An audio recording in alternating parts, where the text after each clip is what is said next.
இப்ப சமீபத்தில் நம்ம அரிட்டாப்பட்டி பகுதியில் அந்த டங்ஸ்டன் சுரங்கம் அமைக்கிறதை எதிர்த்து தமிழ்நாடு அரசு ஒரு தீர்மானம் ஒன்று கொண்டு வந்தாங்க.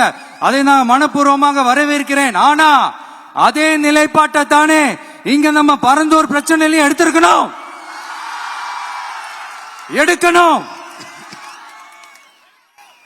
எப்படி அரிட்டாப்பட்டி பகுதி மக்கள் நம்ம மக்களோ அதே மாதிரி தானே பரந்தூர் மக்களும் நம்ம மக்கள்.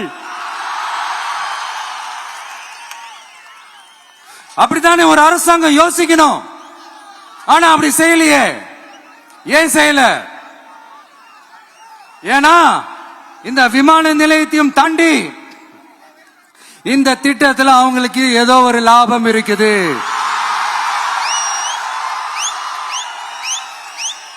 அத நம்ம மக்கள் தெளிவா புரிஞ்சு வச்சிருக்கிறாங்க. நம்மளுடைய ஆட்சியாளர்களுக்கு ஒரு சில கேள்விகள். நீங்க எதிர்கட்சியா இருக்கும் போது 8 வழிச்சாலையை எதிர்த்தீங்க, அந்த காட்டுப்பள்ளி துறைமுகத்தை எடுத்தீங்க. அதே தானே இங்கேயும், அதே நிலைப்பாடு தானே இங்கேயும் எடுக்கணும். அது எப்படி நீங்க எதிர்கட்சியா இருக்கும் போது விவசாயிகளுக்கு ஆதரவு, ஆளுங்கட்சியா இருக்கும் போது விவசாயிகளுக்கு எதிர்ப்பா? இது எனக்கு புரியலையே.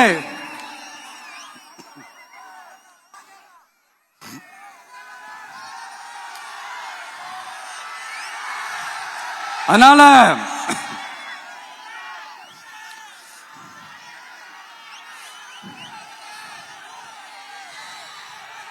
இனிமேலும் சொல்றேன், உங்க நாடகத்தெல்லாம் பார்த்துக்கிட்டு மக்கள் சும்மா இருக்க மாட்டாங்க. நீங்க உங்களோட வசதிக்காக அவங்களோட நிக்கிறதும் அவங்களோட நிக்காம இருக்கிறதும், நாடகம் ஆடுறதும் நாடகம் ஆடாம இருக்கிறதும், அது சரி. நம்புற மாதிரியே நாடகம் ஆடுறதுல தான் நீங்க கில்லாடிங்களாச்சு.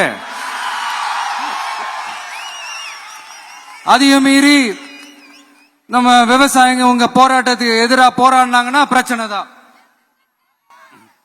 அதனால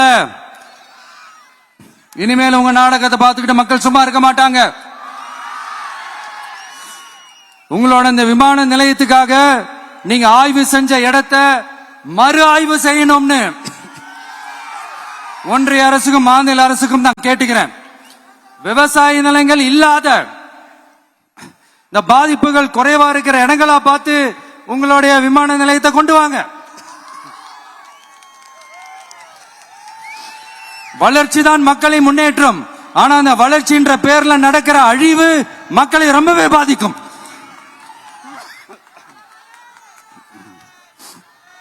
நீங்க எல்லாரும் உங்களுடைய ஊர் கிராம தேவதைகளான கொல்லமெட்டால் அம்மன் மேலையும் எல்லை அம்மன் மேலையும் ரொம்பவே நம்பிக்கை வச்சிருக்கீங்கன்றது எனக்கு தெரிஞ்சது. அந்த நம்பிக்கையை இழந்துடாதீங்க. உங்களுக்காகவும் உங்க ஊருக்காகவும் இனி உங்க வீட்டு பிள்ளையான நானும் தமிழக வெற்றி கழகத்தோட தோழர்களும் சட்டத்துக்கு உட்பட்டு எல்லா வழிகளிலும் உங்களோட உறுதி அனுப்பேன். உங்களோட ஊருக்குள்ள ஏகனாபுரம் ஊருக்குள்ள வந்து அந்த திடல்ல தான் உங்க எல்லாரையும் மீட் பண்ணணும்னு நினைச்சேன். ஆனா எனக்கு பர்மிஷன் கிடைக்கல. இங்கதான் பர்மிஷன் கொடுத்தாங்க. நான் ஏன் ஊருக்குள்ள வரணும்னு தடையின்னு எனக்கு தெரியல. இப்படிதான் கொஞ்ச நாளைக்கு முன்னாடி நம்ம புள்ளிங்க ஒரு நோட்டீஸ் கொடுத்ததுக்கு தடை விதிச்சாங்க. ஒரு துண்டு சீட்டு நம்ம புள்ளிங்க கொடுத்ததுக்கு. அது ஏன்னு எனக்கு புரியல. அதனால கான்பிடண்டா இருங்க, நல்லதே நடக்கும், வெற்றி நிச்சயம். மீண்டும் சந்திக்கும் வரை நன்றி, வணக்கம்.